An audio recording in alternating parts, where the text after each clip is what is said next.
এইবার বাজারের ব্যাগ ভরার মতন ব্যবস্থা একেবারে কেন্দ্রীয় সরকার করে দিল। তার কারণ অন্তত 175টা এরকম জিনিস রয়েছে নিত্য প্রয়োজনীয়, যার দাম জিএসটি কাঠামোর রদবদলের ফলে অনেকটা কমে যাবে।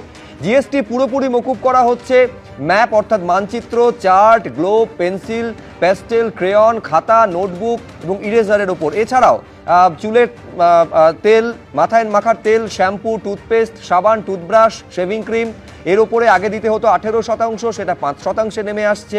ঘি, মাখন এবং চিজের ওপরেও কমছে জিএসটি। অর্থাৎ নিত্য প্রয়োজনীয় জিনিস একাধিক রয়েছে যেখানে জিএসটি কমে যাচ্ছে।